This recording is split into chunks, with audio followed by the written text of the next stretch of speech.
This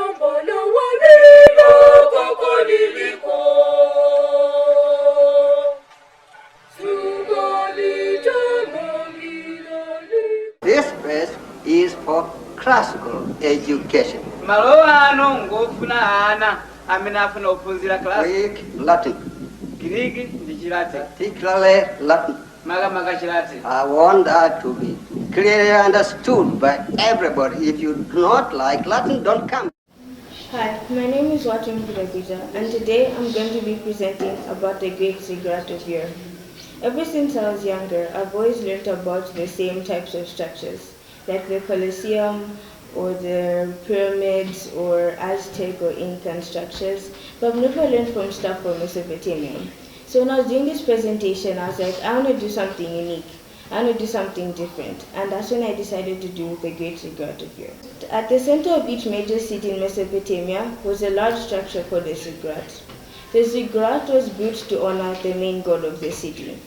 The tradition of building the ziggurat was started by the Sumerians, but other civilizations of Mesopotamia, such as the Akkadians, the Babylonians, and the Assyrians, also built ziggurats. So, from mud to tower. The Great Ziggurat of Ur was a remarkable structure, usually made of millions of sun-dried mud bricks. It originally had 3 levels of terraces and a height of 70 to 100 feet high. As the bricks had been dried under the sun, the idea was that the ziggurat was protected from strong winds and heavy rain. Based on remnants found at the site, it has been generally agreed that the Ziggurat of Ur held a temple sitting at the top and 2 massive mud brick towers. The base alone consisted of more than 72,000 meticulously stacked mud bricks, weighing up to 15 kg each. It's said to even reflect Sumerian knowledge of the lunar and solar cycles, as each of the ziggurat's 4 corners pointed in a cardinal direction as exact as a compass, and a grand staircase to the upper levels was oriented toward the summer solstice sunrise. So although they look very solid, in truth ziggurats were not as durable as they might have been. Some of them had to be built every 100 years. In reality, years of heavy rain meant that water softened the mud bricks. After many years, the top section of the ziggurat sometimes caused the lower section to slowly give way, as the bricks were not hard enough. So, when was it built? It was built around 21,000 BCE, including the temple on top, before it was destroyed. The Great Ziggurat has been restored twice. The first restoration was in antiquity, and the last Neo-Babylonian king, Nabonidus, apparently replaced the 2 terraces of the structure in the 6th century BCE. Some 24,000 years later, in the 1980s, Saddam Hussein, who was the 5th president of Iraq, restored the 3 monumental staircases leading up to the gate at the first terrace. Since its most recent restoration, however, the Ziggurat at Ur has experienced some damage. So, who made it? The Great Ziggurat was built by King Ur-Nammu, but he died before his greatest work could be finished. The project was completed by his son Shulgi in the 21st century BCE. By the 6th century BCE, the ziggurats had already crumbled to ruin. So, what was it made for? A ziggurat was a place of worship. At the top of the ziggurat was a shrine to the god.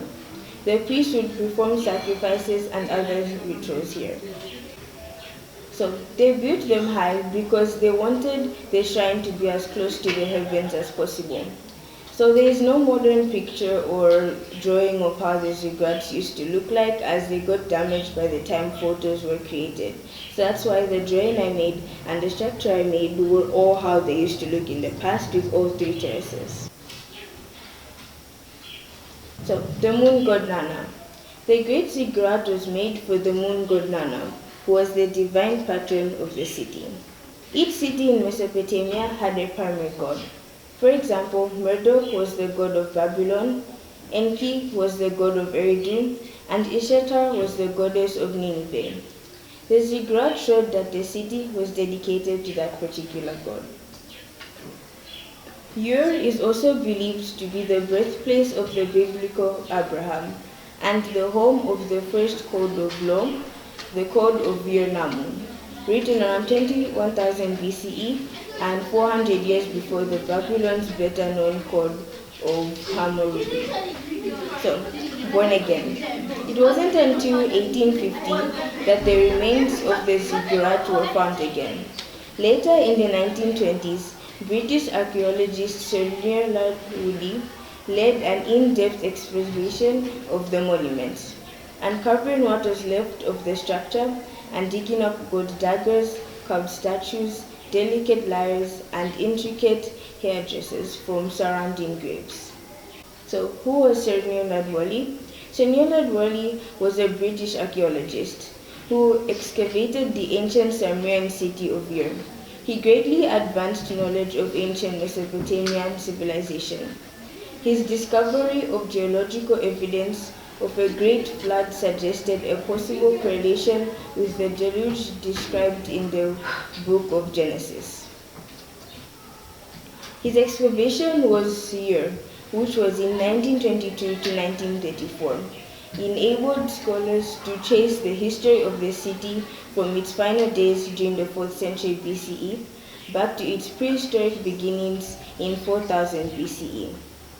Woolley's findings revealed much about everyday life, art, architecture, literature, government, and religion in what has come to be called the cradle of civilizations. He began publishing a projected called 10 volumes of Ur excavations in 1927. His other books included The Sumerians in 1928, Ur of the Chaldeans in 1929, and Digging Up the Past in 1930. So now, the Great Ziggurat of Ur now stands as a historical monument in Naziri, Iraq. It is now a tourist attraction that you could even visit now. So the significance of the place, it traditionally symbolizes a link between the gods and the humankind, although it also served as a shelter from floods.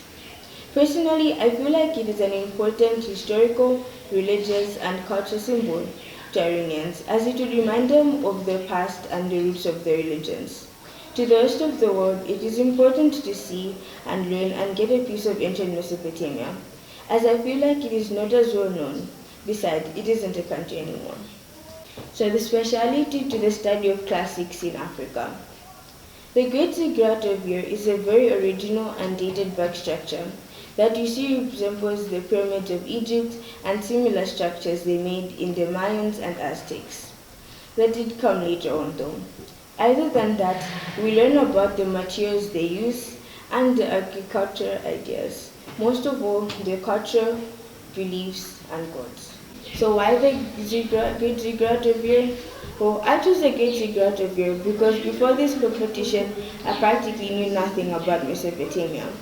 But when I looked into it and found this structure, I've learned so much. And I loved how unique and new it was, as it is not as common as other structures. In conclusion, the Great Ziggurat of Ur is one of the most unique and beautiful structures I have ever researched. And I've generally enjoyed researching about it, and I hope you have learned a bit about it too. Thank you for listening, and have a great day.